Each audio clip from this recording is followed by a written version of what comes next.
почитувана јавност. Ова е едно од овие,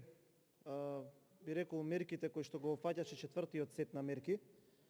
кои што можам да кажам дека уште од сега можеби не започнат ќе ја доживее судбината како и останатите мерки, како што беше оној викенд на ДДВ. Генерално се ветуваше дека во тие 4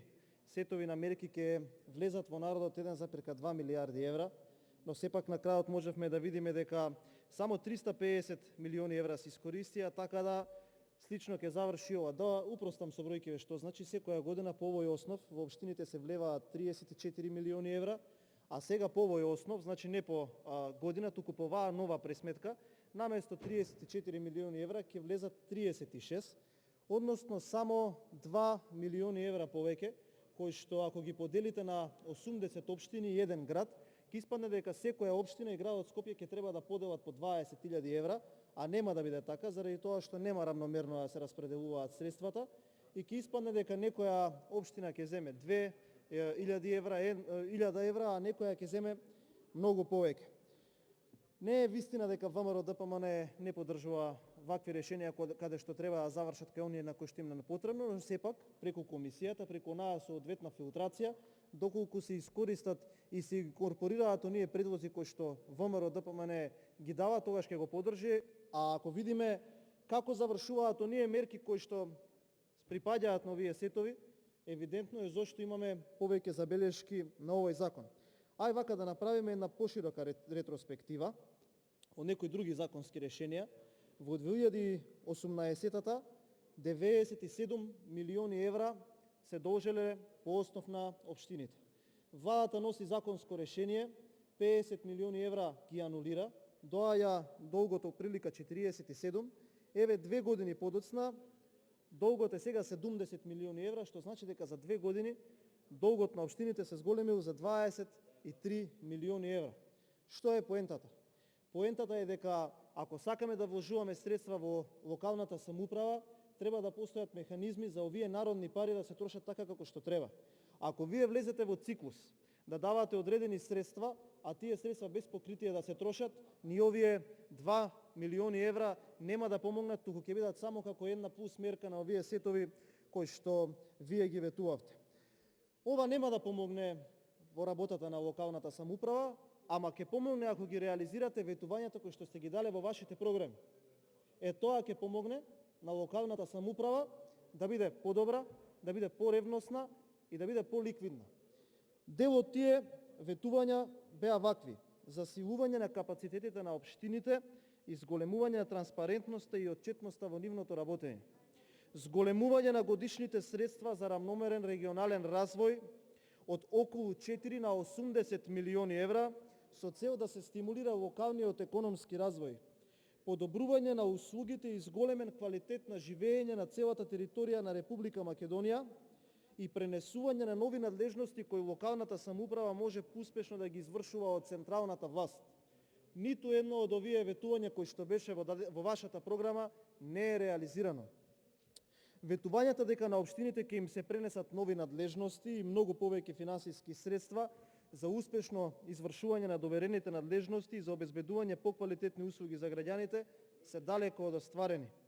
До сега видовме само покривање на дупки во општинските буџети поради неконтролирано трошење на градоначалниците, нешто за кое што верувам дека сите ќе се согласите со мене. Во однос на подобрување на самата организација на локалната самоуправа и јакнење на капацитетите на општините, за да се зголеми ефикасноста на нивната работа, нешто за кое што е и основна цел на ова законско решение, не видовме ништо друго освен огромни буџетски ставки издвоени за нови привремени вработувања, па така вие буквално сте ја сватиле оваа локална самоуправа и општините и оние институции во локалната самоуправа ви служат само за подобрување или зголемување на она членство кое што го имате во локалните ограноци. Клучно за оваа точка е што направи СДСМ за зголемување на изворните приходи на општините.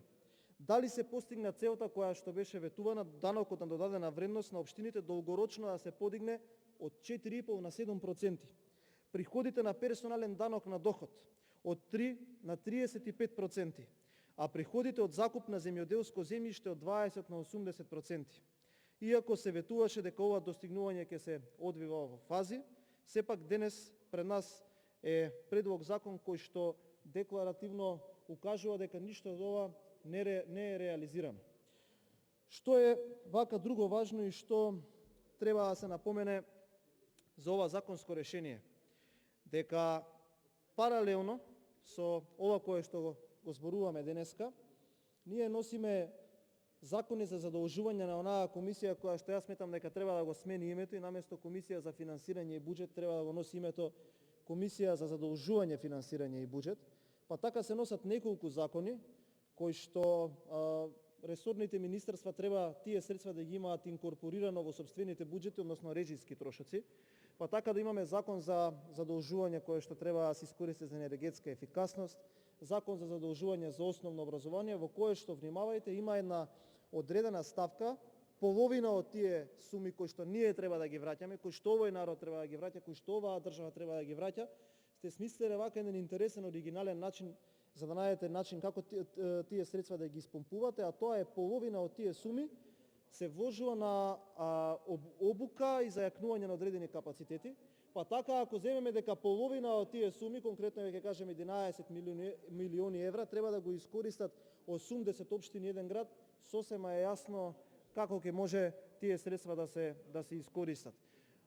Тоа значи дека, еве, конкретно ќе кажам, основното образование, 980 основни училишта ќе треба да аплицираат за таа сума, каде што знаеме дека апсолутно е невозможно. Мене ми е јасно дека доаѓаат локални избори, мене ми е јасно дека треба да се направи нешто во исчекор, но сепак јас сметам дека таквото решение ќе треба да си го најдете во оние програми со скапо платени корици и скапо платено отпечатување, но меѓутоа со ефтина содржина, каде што оние лаги кои што беа внесени и кои што требаше условно да кажат да направат одреден предврт, еве ги сега 4 години после тоа, соочени со она кое што е ветено, а кое што не е реализирано, ќе се прават вакви работи. Основното прашање или постулатот на ова законско решение во самата основа е, ако е во четвртиот сет на мерки и ако продуцираме мерки кои што ние ви окажувавме дека ги правите само колку да се каже дека над 30 мерки, па еве сега се припрема пети пакет, па цело време секој ден има дејности на улица кои што реагираат дека не се внесени во тој пети пакет, 1,2 милиарди евра и упорно се кажува дека толку пари, а 350 милиони евра се вложуваат. Основното прашање од кое што нема да се избега е каде се народните пари. Благодарам.